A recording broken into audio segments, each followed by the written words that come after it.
literatura infanto-juvenil, desde as suas origens, né, considerada a colônia da pedagogia, etc., tal, ela sempre foi muito mal vista, né, o eterno patinho feio da literatura e dos estudos literários. A gente no Brasil, né, e acho que no mundo, de um modo geral, né, nos países ocidentais que a gente tem mais contato, Espanha, Itália, França, Inglaterra, Estados Unidos, enfim, um pouco Alemanha,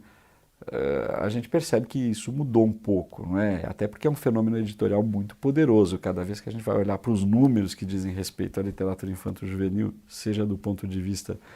do número de lançamentos, seja do ponto de vista dos exemplares que circulam, em geral eu começo os meus cursos mostrando isso,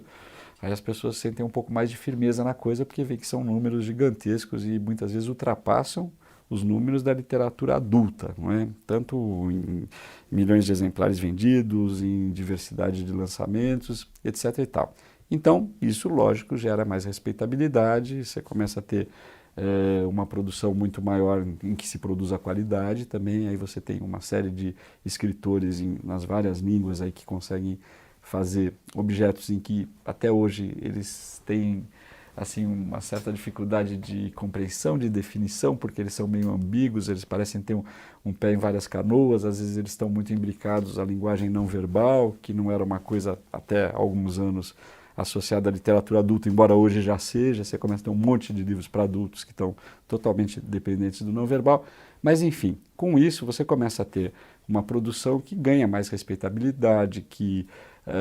acaba obtendo o status de arte, de artístico, etc. e tal. Então, vamos dizer, na academia fica um pouco mais, em princípio, um pouco mais favorável o terreno para se trabalhar nisso. E também começa a ter mais gente. Você olha hoje para o Brasil, em quase todas as universidades públicas importantes, tal, você tem um núcleo ainda que pequeno, meio na contramão, que se volta a esse objeto. Agora, isso que eu estou fazendo é uma visão que eu estou pintando, mas é o lado cor-de-rosa da coisa, porque no fundo eu acho ainda que é um preconceito brutal, né, que se tenta sempre minorizar a pesquisa que é feita em nome da menoridade do objeto, quer dizer, isso é coisa de crianças, ou é coisa do mercado, etc. e tal, e aí realmente às vezes não se dá o peso, né, que poderia nas licenciaturas, sobretudo, e aí é desastroso, né, porque esse é um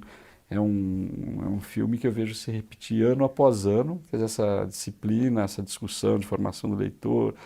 literatura infantil juvenil quase não tem espaço nas grades curriculares dos cursos de letras, são muito mal vistos pelos letrados, né, que consideram isso coisa da educação, e o que acontece é que quando os recém-formados vão para o mercado de trabalho, eles se veem desesperados, porque não é tão simples assim fazer ler e gostar de ler e aprender a ler de maneira consistente, profunda,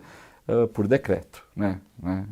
Despejando os clássicos e o cânone como óleo de rícino goela abaixo dessas crianças e jovens, né? Então aí a coisa pega e eles começam a ver perceber que nesse grande corpus de obras infantis e juvenis, às vezes eles podem ter um aliado importante para formar esse leitor e, quem sabe, levar esse leitor às chamadas grandes obras, mas só que aí faltou formação para eles, aí eles não sabem escolher, aí às vezes fazem escolhas muito ruins, aí ficam assim realmente ao sabor do vento da indústria cultural, não tem metodologia para fazer isso, então esse é um desafio que ainda está por ser enfrentado, acho, pela Universidade Brasileira para valer, né, pela pesquisa brasileira, a questão desse corpus, levando em conta as suas duas dimensões, pelo menos, né, da produção e da recepção.